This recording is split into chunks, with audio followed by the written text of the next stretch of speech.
Hola, bienvenido a Justice Labs, el recurso de referencia mundial para investigación sobre sistemas de justicia internacional. Aquí tenemos todas las respuestas. Confía en mí. Soy una persona de ciencia. Al analizar la justicia internacional, debemos hacernos 3 preguntas.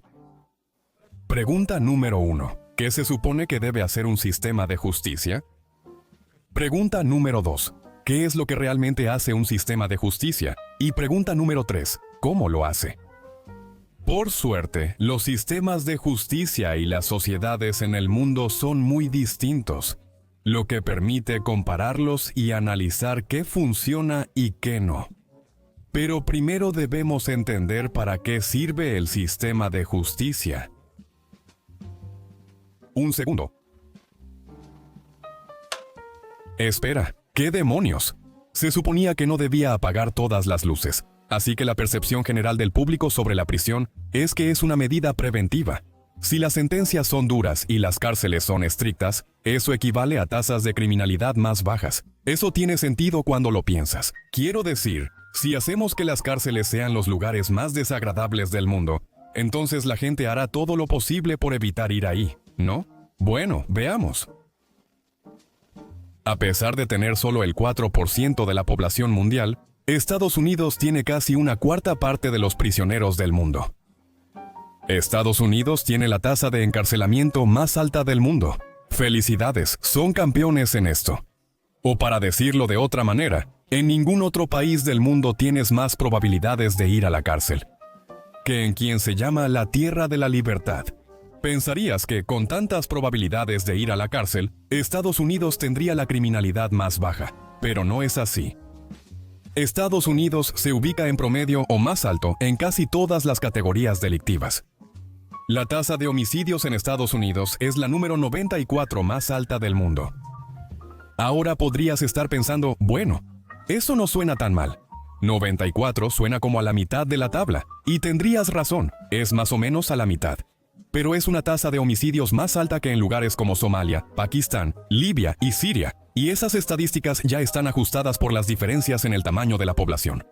Parece que la amenaza de prisión no disuade a la gente de delinquir, quizá porque en Estados Unidos los sistemas penitenciarios son muy suaves y agradables. Es como ir a un Hilton, supongo. Bueno, según el Departamento de Justicia, se ha encontrado que las prisiones de Estados Unidos son culpables de varias cosas muy negativas y desagradables, como no prevenir las siguientes situaciones: asaltos, violaciones, apuñalamientos y consumo ilegal de drogas. El Departamento de Justicia ha detectado que muchas prisiones en Estados Unidos no solo no brindan tratamiento para la salud mental, sino que tampoco reconocen cuando alguien tiene una condición de este tipo. El 50% de los reclusos en Estados Unidos tiene problemas de salud mental, lo cual es muy grave. Las cárceles estadounidenses parecen infiernos que deberían prevenir el crimen, pero no lo logran.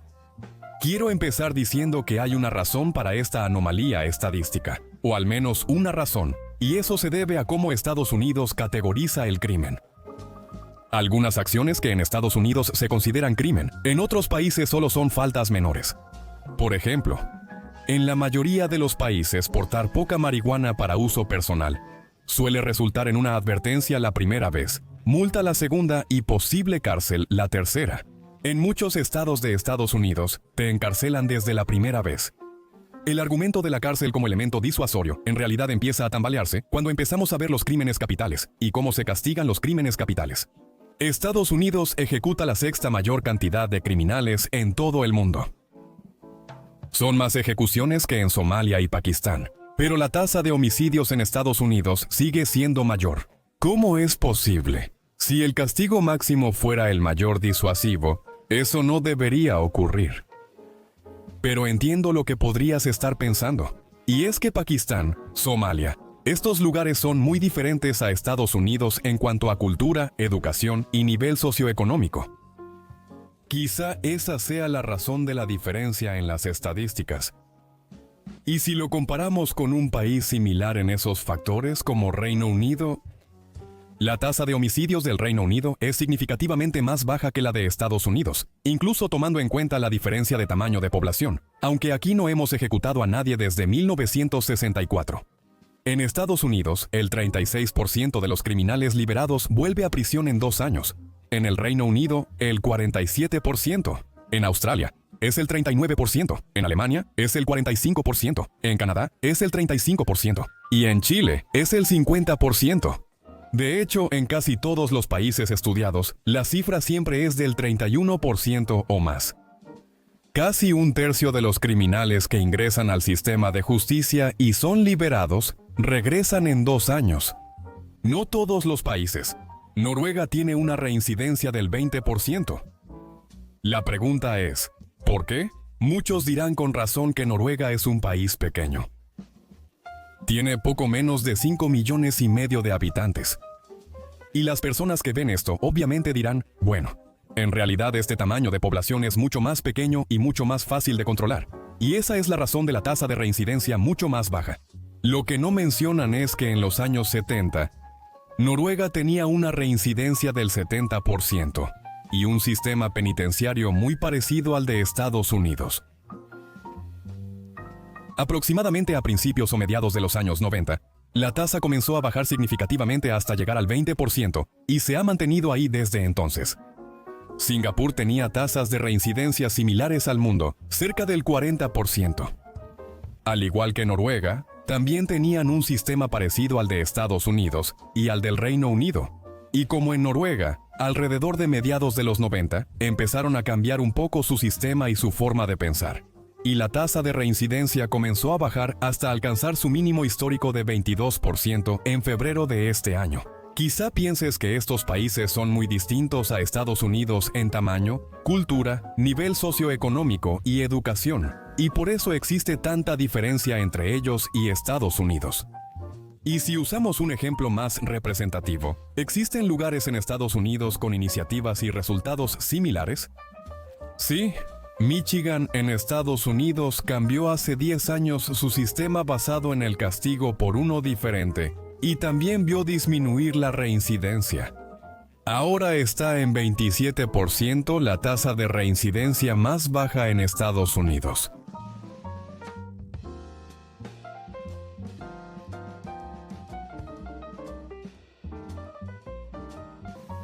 Entonces, ¿qué están haciendo? Ofrecen programas educativos a reclusos para ayudarles a encontrar trabajo tras su liberación. Les dan acceso a vivienda fácil una vez que salen del sistema penitenciario. También les otorgan de forma gratuita una identificación estatal o licencia de conducir emitida por el gobierno tras aprobar el examen. Tienen acceso a programas gratuitos de tratamiento contra las drogas mientras lo requieran. Según el vicegobernador Gavin Gilchrist II, sí, sé que no es 2, es el segundo, pero me da risa imaginarlo como la secuela de su papá. De todos modos, el vicegobernador Gavin Gilchrist II declaró que en realidad el objetivo del sistema penitenciario de Michigan no es castigar a nadie, es ayudarlos. En 2019, investigadores de Albany, Michigan y California decidieron realizar un estudio longitudinal de 10 años sobre el sistema penitenciario para analizar qué tipo de efecto tenían las tasas de encarcelamiento en las tasas de reincidencia en esos estados. Después de un estudio de 10 años en 3 estados diferentes que abarcó varios sistemas penitenciarios, lo que encontraron fue que, en realidad, mientras más alta era la tasa de encarcelamiento, más alta era también la tasa de reincidencia. Esto contradecía totalmente lo que esperaban encontrar. Lo que esperaban encontrar era que cuando la tasa de encarcelamiento aumentara, la tasa de reincidencia disminuiría, pero en realidad encontraron que ocurría lo contrario. Las tasas de reincidencia eran ligeramente más altas cuando las tasas de encarcelamiento también eran más altas. Entonces, si largas y duras condenas en la cárcel no previenen el crimen, ¿qué hay de...? Como vimos, la cárcel no corrige mucho el comportamiento criminal, pero no es inútil, ya que entre el 50% y 65% de quienes entran al sistema penitenciario no regresan. Así que claramente sí funciona para algunas personas. Y hay algunos reportes anecdóticos de personas que dicen que la prisión fue tan horrible que hicieron todo lo posible para asegurarse de no tener que volver nunca más. Pero seamos honestos, ¿50%? Eso es como lanzar una moneda. Eso podría ser simplemente cuestión de suerte. Así que realmente podemos confiar en eso como el estándar al que todos deberíamos aspirar. ¿Qué hace el sistema actual para corregir el comportamiento criminal? Pasé una semana investigando, y es sorprendente lo difícil que es hallar información sobre este tema.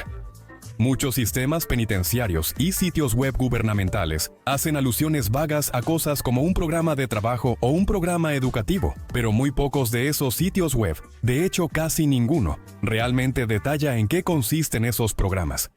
Hay una razón, pero se aclarará más adelante en el video. Así que el sistema educativo es uno que proporciona habilidades básicas de alfabetización y aritmética a los reclusos con el objetivo de que obtengan su diploma de preparatoria. En un tercio de las prisiones de Estados Unidos, hay programas que ayudan a los reclusos a acceder a educación universitaria. Pero desafortunadamente, una legislación aprobada en 1994 hizo ilegal que los prisioneros accedieran a fondos gubernamentales para programas educativos mientras estaban en la cárcel. Como no pueden pagar estos programas por estar en la cárcel, casi nunca se usan. De hecho, la tasa de uso está casi tan cerca del 0% como se puede estar sin ser realmente 0%. También se imparten clases de habilidades para la vida a los prisioneros. Esto implica enseñar a alguien a presentarse y vestirse para una entrevista, redactar un currículum, usar una computadora y enviar correos electrónicos. No me estoy burlando. Son así de estúpidas, lo cual es insultante hasta para la persona más tonta. Pero cuando consideras que un interno que sale de prisión solo va a poder postularse a los trabajos más miserables, con los peores sueldos y las peores condiciones, y que va a estar compitiendo contra personas que no tienen antecedentes penales, debes cuestionar cuán útil es un diploma de preparatoria.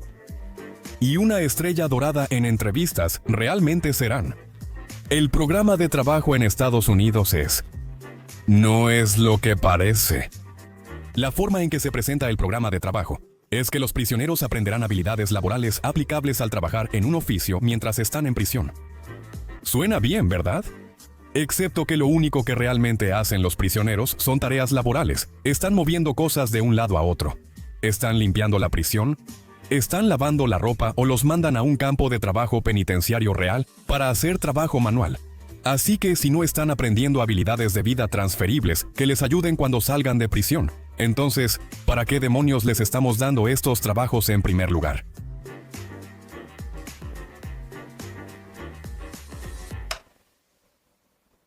Sé que esta respuesta no será popular porque el capitalismo es casi una religión en Estados Unidos. Así que siento su presión, pero acompáñenme, ¿va?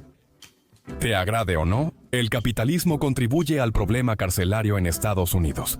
Los reclusos son usados como mano de obra por $1 al día por grandes corporaciones que aprovechan el sistema penitenciario para aumentar sus ganancias, empleando presos en vez de trabajadores estadounidenses como ustedes. Así es, sus trabajos no se los están dando a inmigrantes ilegales, ni siquiera los están enviando al extranjero.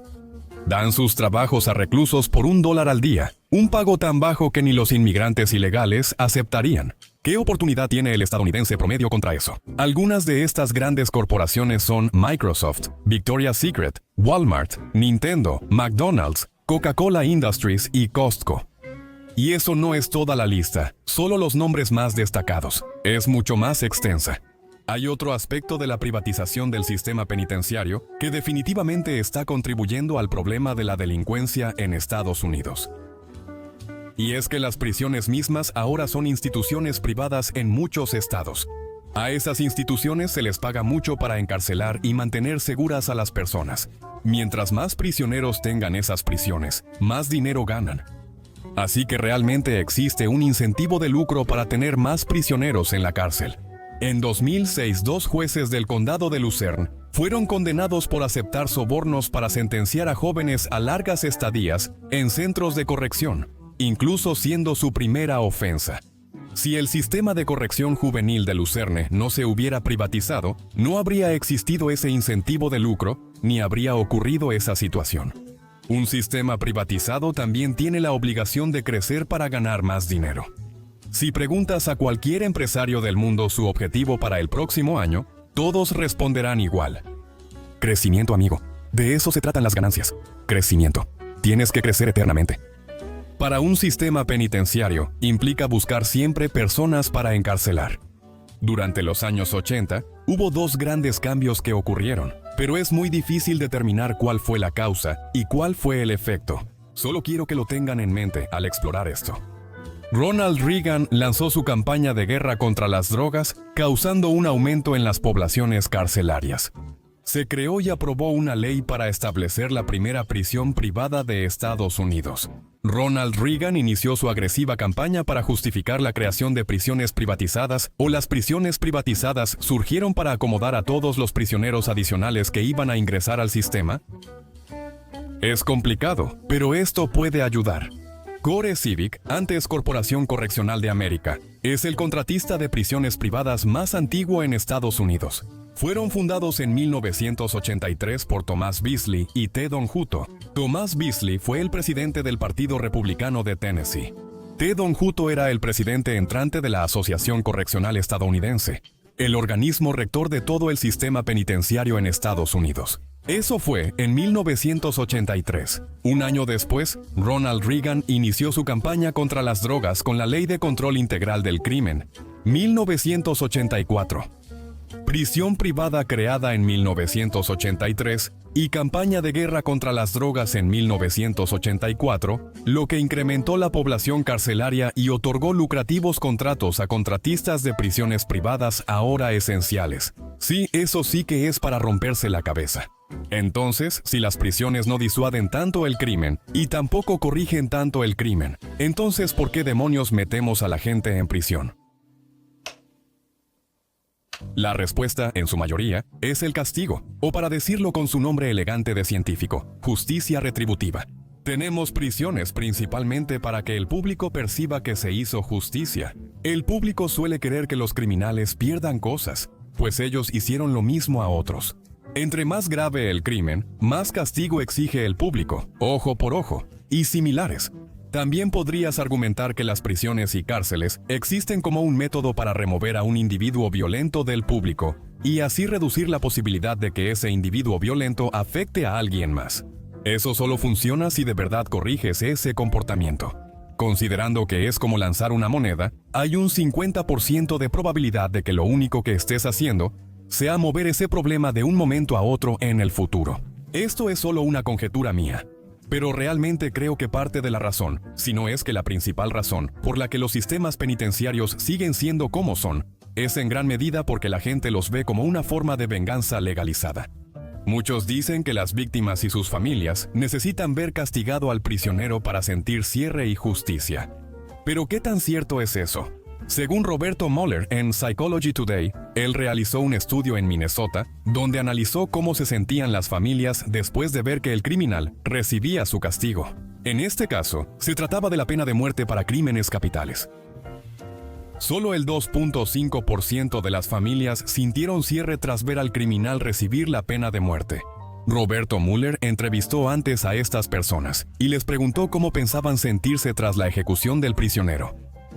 Casi todas estas familias y víctimas dijeron que iban a sentir una sensación de cierre, que se haría justicia. Pero luego, cuando la sentencia real se llevó a cabo y el prisionero fue ejecutado, la mayoría de ellos dijo, de hecho, el 97.5% de ellos dijo que se sintieron vacíos y ambivalentes. Tal vez debamos replantear por qué castigamos, por qué están las personas en la cárcel. Sí, ya sé, maldito bromista, porque cometen delitos. Ese es un hombre de ciencia, justo ahí. Lo entiendo. En realidad, la respuesta no es tan simple como eso. Para responder por qué la gente está en la cárcel, primero debemos preguntar por qué cometen crímenes. Cuando se habla de qué hacer con alguien que cometió un crimen, solemos enfocarnos de forma limitada y ver el hecho como aislado. Vemos que alguien comete un crimen y va a la cárcel. Pero en realidad lo que deberíamos hacer como sociedad es ampliar nuestro campo de visión para poder ver todos los eventos que ocurrieron antes del crimen. Y entonces quizá podamos explicar cómo y por qué ocurrió ese crimen. Porque si no estamos viendo por qué ocurre un crimen, entonces ¿cómo podríamos evitar que lo mismo vuelva a suceder? El principal reto para reducir el crimen y las víctimas depende de la sociedad y de nuestra falta de apertura a nuevos métodos para abordar el crimen y el castigo. yo como hombre de ciencia tengo una visión clara. Para muchos resulta casi incomprensible mostrar compasión y empatía a un criminal. El criminal debe ser castigado. Al criminal se le deben quitar los lujos, se le debe quitar la libertad. Y para algunas personas también se les deben quitar sus derechos. Después de todo, ¿no es eso lo que le hicieron a sus víctimas? Sabes, es una forma de pensar muy seductora, y es muy difícil escapar de ella.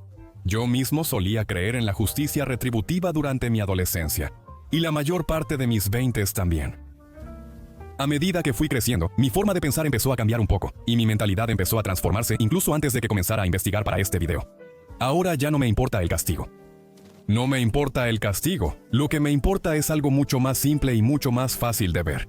La reducción de víctimas y de daños, eso es todo. No me importa quién sea castigado ni cómo sea castigado. Solo me importa reducir la cantidad de víctimas en el sistema.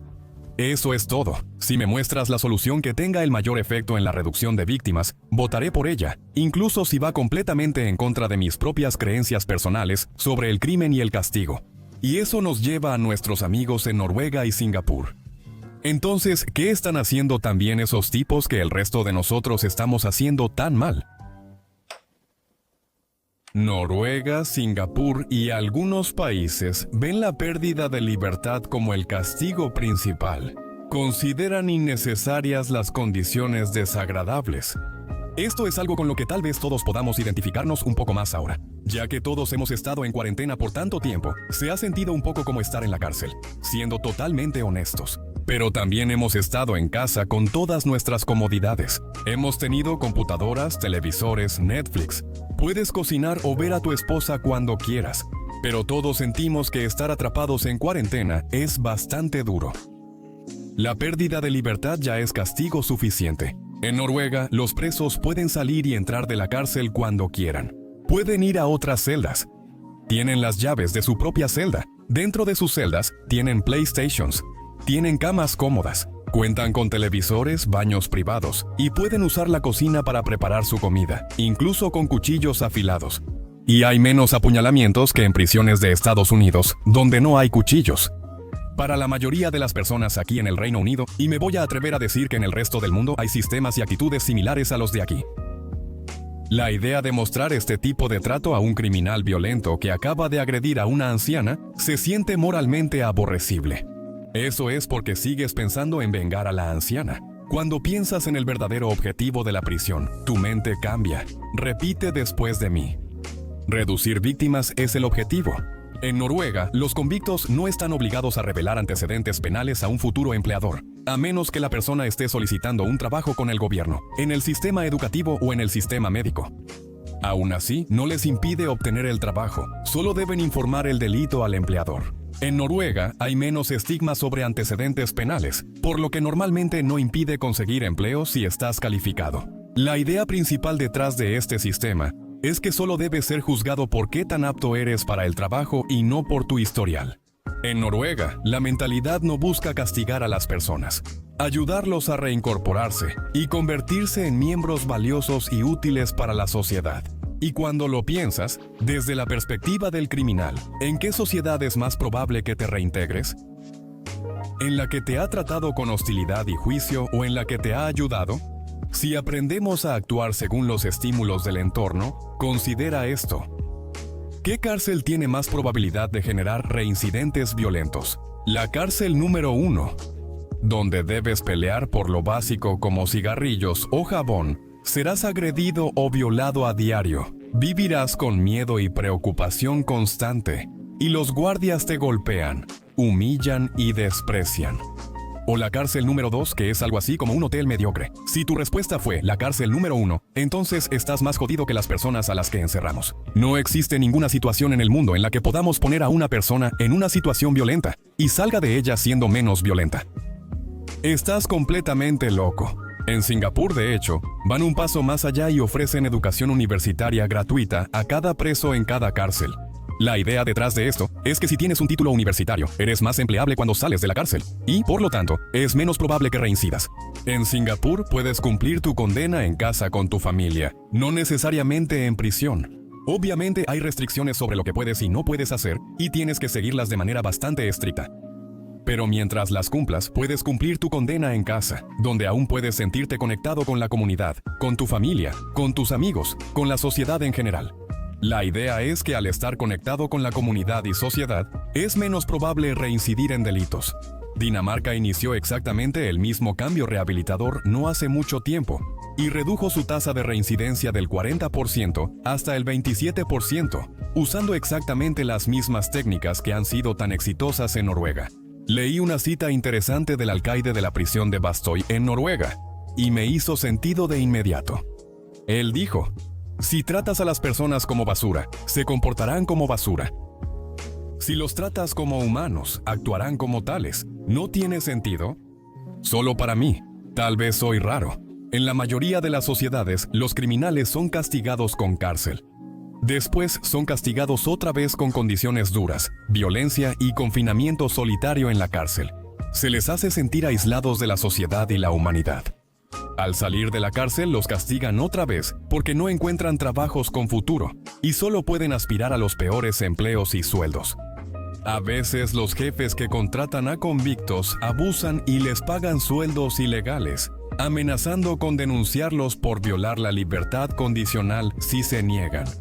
Con el paso del tiempo, estos convictos que son obligados a trabajar por sueldos ilegalmente bajos, en trabajos que realmente no son suficientes para pagar sus cuentas, eventualmente se endeudan para tratar de pagar su casa o su carro, lo que sea que tengan. Eso, claro, si logran obtener crédito, ya que es muy difícil con antecedentes penales. Eres rechazado y juzgado por todas las personas en tu sociedad normal, así que tampoco tienes amigos. Eventualmente te enfrentas a dos opciones, dos malas opciones. Opción número 1, puedes seguir como estás y esperar.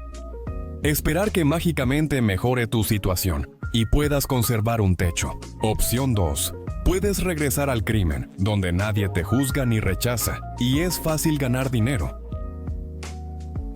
Habrá muchas víctimas en el proceso. Aunque parezca poco realista, hay muchos reportes de reclusos que al salir de prisión y llegar a su nuevo trabajo, les informan que recibirán salarios legalmente bajos y serán reportados por violar la libertad condicional si no lo hacen. Sé que podrías decir, denúncialo. Es chantaje y es ilegal. Pero, ¿quién le creería o le importaría a alguien lo que diga un convicto? La única forma de cambiar esto es cambiar tu manera de pensar al respecto. El crimen y el castigo y el sistema de justicia. Escupir todo lo que te han enseñado y estar listo para aceptar algo nuevo. Solo hazte una pregunta sencilla y será más fácil. ¿Quiero que este criminal lastime a más personas o no? Si la respuesta es no, entonces seguramente deberíamos buscar la solución que reduzca eso a la menor cantidad posible. No conformarnos solo con lo que conocemos. ¿Te conozco? ¿Sí a ti? Ahora mismo. Estás sentado ahí pensando en razones para seguir sentado y no hacer nada. No cambiar nada. Quizá estás pensando, el sistema nunca va a ser perfecto, ¿verdad? ¿Para qué cambiarlo? Funciona a veces. No tiene sentido molestarse, pero eso es solo una excusa sin valor. Es solo una excusa en realidad. Por supuesto que no va a ser perfecto. Nadie espera que sea perfecto. Ese es un argumento falso. ¿No deberíamos esforzarnos por llegar al 99%? Por lo menos, ¿no deberíamos intentar que sea mejor de lo que es ahora? Piénsalo de esta manera. Si tu jefe viniera mañana y te dijera, Dave, hemos decidido que nunca más te daremos un aumento de sueldo en el resto de tu vida porque nunca vas a ser millonario. No tiene sentido darte más dinero porque estás bien así. Lo estás haciendo bien, no necesitas el dinero extra. No vas a ser millonario. No lo necesitas. No vas a aceptar eso. Vas a buscarte un nuevo trabajo. Quizá estás sentado ahí pensando, no es mi problema. Nunca cometeré un delito. No me afecta. Eres un idiota porque aún pueden cometer un delito contra ti. Sigue siendo tu problema. ¿No escuchaste en la primera hora del video cuando hablamos de cómo inocentes van a la cárcel por crímenes que no cometieron todo el tiempo? Tal vez seas el peor tipo de flojo. Y ahora mismo piensas, ¿qué puedo hacer? Soy solo un hombre. No tengo poder, ni control, ni influencia. No puedo hacer nada. No tiene caso intentarlo. Asegúrate de que cuando votes, y deberías maldita sea votar, es literalmente la única influencia que tienes en la vida para moldear la sociedad en la que vives. Así que asegúrate de que cuando votes, votes por el partido que se comprometa a cambiar el sistema por algo mejor. Pero, ¿cuál es el punto? Solo me van a mentir. Me van a decir que lo harán para conseguir mi voto, y luego no lo harán de todos modos. No tiene caso. Haz que sean unos malditos mentirosos. Dales esa responsabilidad. No dejes que pasen toda su carrera política usando tu dinero de impuestos para, ya sabes, pagar varias casas y vacacionar lujosamente varias veces, todo el tiempo sin que jamás se les obligue a cumplir ninguna de sus promesas. Haz que sean unos mentirosos, al menos piénsalo así. Si nunca les pides que hagan una promesa, entonces definitivamente nunca va a cambiar. Pero si les dices que tienen que prometer hacer un cambio para obtener tu voto y mantenerse en el poder, bueno, al menos existe la mínima posibilidad de que algo realmente cambie. Puede mejorar y podemos reducir la cantidad de víctimas que quedan atrapadas en este gran sistema.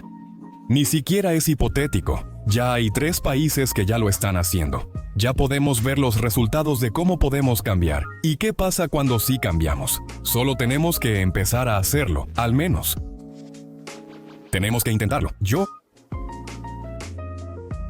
Me gustaría dar las gracias si llegaste hasta el final del video. Este fue un video súper largo, y experimenté un poco con muchas cosas diferentes, así que me disculpo si esto fue diferente a lo que esperabas.